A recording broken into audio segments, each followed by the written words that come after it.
Haha, I'm having so much fun. There's definitely no responsibility I am supposed to be maintaining relating to the SEGA Saturn right now. Well, gee, I guess I should probably go check who that actually was then. SEGA Saturn, shoot!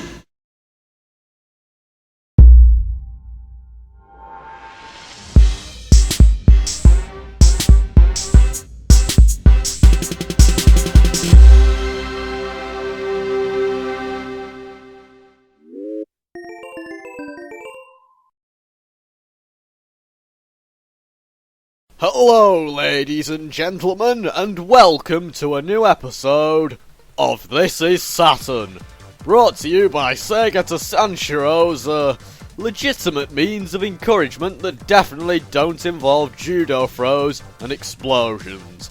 I'm sorry for missing an August update, but a lot happened in that month. I'll try my best to make it up to you folks, and here's one way of doing that by actually reviewing something.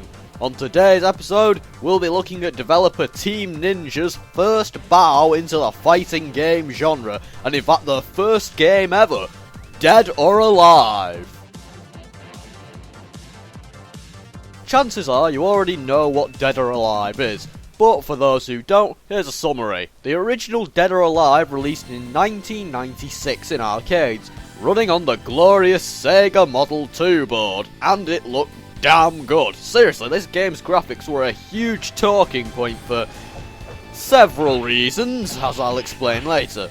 The game was a pretty big hit, and so ports were inevitable, particularly to the Saturn, since it was, a Model 2 game. As a result, in 1997, the Saturn got Dead or Alive. But only in Japan. The only version that got released in the West was the PlayStation version, since the Saturn was dying a painful death over here. As a result, this game is indeed import only for Saturn, but rest assured, it's not too expensive and there's no real language barrier to it.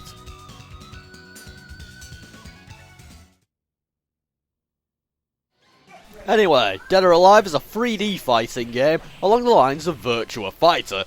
As in, really along the lines of Virtua Fighter. The control setup is almost identical with buttons for punches, kicks and blocking.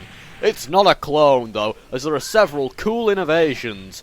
Firstly, you can counter, which is handy for more strategic combat. You can time your counters to dodge enemy blows and then react. There's also a danger zone. What's this? Basically, instead of ring outs or the cages that fighting Vipers had, the arenas in Dead or Alive are surrounded by landmines. And should you get knocked down onto one, boom, motherfucker! It'll take out a hefty chunk of your health or just outright kill you. It's incredibly satisfying to finish a foe off by punching them flying into the danger zone. There's technically a story to Dead or Alive, but each character basically has their own self-contained story. The main story, worth a toss, is that of Kasumi, the game's star of sorts. She's out for revenge on her final boss uncle, Raido, who raped her mother and knocked her brother into a coma by stealing the ninja clan's Torn Sky Blast technique. All the while, Kasumi's pursued by assassins due to entering the tournament, which is treachery under the clan. The other characters do have stories, it's just that none of them are really as personal as Kasumi's. For example, the character Tina, well, her story is just she wants to become big in Hollywood. Bit of a difference there. The Saturn version is, though, really hard to glean much story from. The already basic endings that provided some narrative in the arcade version have been cut entirely here. In terms of a character roster, we've got 9 characters here. Kasumi, Lei Fang, Jen Fu, Bayman, Zack, Jan Lee, Tina Armstrong, Big Bad Raido, and Ryu Hayabusa. As this game's got a few ninjas here and there, most of them relating to Kasumi, Tecmo didn't bother making a bunch of more ninjas a la Mortal Kombat. They just got one from the back catalogue. So yes, Ryu from Ninja Gaiden is here with breakdancing in tow. Because ninjas. Anyway, as I've mentioned, Dead or Alive operates on the 3-button style of Virtua Fighter, with counters and the danger zone thrown into the mix. In terms of the counters, there's a rock, paper, scissors system to them. Counters beat normal attacks, throws beat counters, and normal attacks beat throws. Whilst countering is a very cool innovation that's worked fluidly into the combat mechanics, the AI players in arcade mode abuse the hell out of this. At times this reminds me of the final boss from Akira's fighting layer, who's practically an SNK boss. It can be tough to get any attacks in, because later into arcade, everything you throw out will just get you punched instead. Though I suppose my own lack of skills are also to blame for this.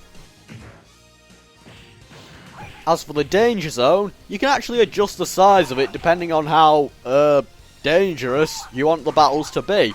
And it's incredibly fun launching foes skyward with it.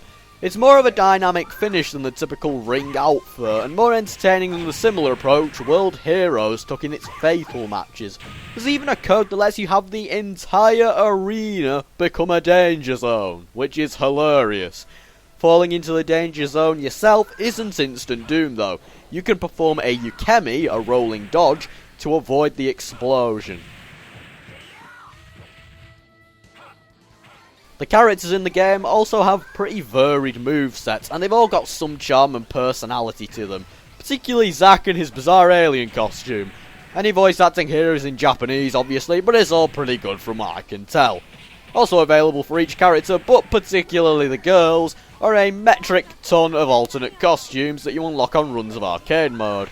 Unlocking them all is perhaps a wee bit tedious, but they're not too important anyway. Raido is unlocked by beating arcade with every character on the default game settings, and there's also a few cheats you can unlock in the options menu too. In terms of modes, there's a few. Obviously there's the main arcade mode, where you battle each opponent to take down Raido. There's also a time attack feature, which can unlock a few extra things if you beat it quick enough, and an obligatory training mode. Survival is also here, and there's also a Kumite mode, which is basically survival, but your health is restored before each bout, and you select the number of bouts you want to fight. Also, it's not an instant game over if you lose, you just have to keep your win ratio up. Also, it goes without saying, but there's obviously a versus mode here for 2 players, and it's probably the best way to play the game, as is always the case with fighting games. Graphics wise, the game looks gorgeous. In fact, this is by far the best looking 3D title on the Saturn, at least from what I've played. It uses the Saturn's high-res mode to incredible effect.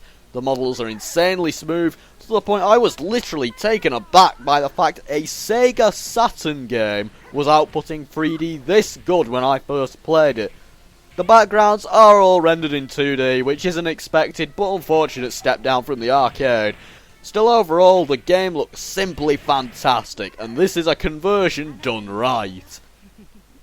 Now we get to the big elephant in the room regarding the presentation of this game, a thing that the Dead or Alive series is very well known for. Jiggle physics. Yes, one of the main things that got Dead or Alive traction upon its release was the choice use of soft objects.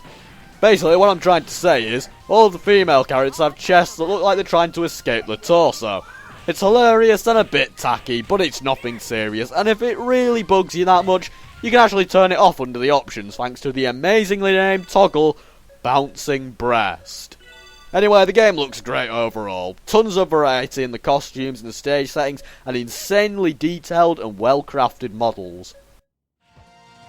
Soundtrack wise, it's all pretty decent, but it follows the same path as Gale Racer in that every song seems to use a particular sample in it that's just pitch shifted a bit, which gets a bit tedious after a while. Tina's Stage has a track that always springs to mind when I think of this game though, and it's certainly not bad music overall, just nothing spectacularly memorable.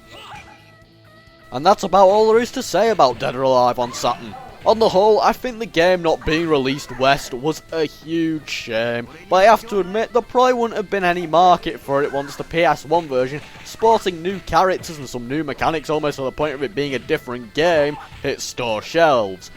It's certainly a great 3D fighter though, while I don't think it quite lives up to the lofty standards set by Virtua Fighter 2 due to its somewhat cheap AI and forgettable soundtrack, if you're a fan of fighters on the Saturn, you can't go too far wrong with a game as mechanically sound and graphically beautiful as this.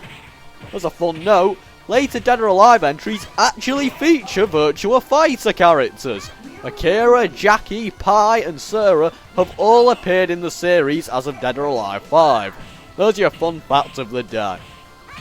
See you on the next episode of This Is Saturn, where I'm delving back into my PAL game collection for a new genre to the show, first-person shooters. Join me as we rip and tear some huge guts in Doom. See you then.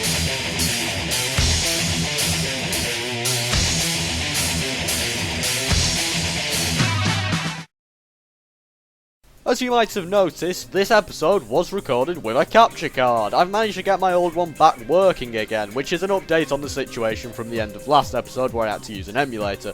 So yeah, for now, This Is Saturn is back, it's going to continue running, everything is fine again. So don't worry about that, I'm not going to take another 2-month hiatus. Thanks for watching folks, and sorry to keep you all waiting.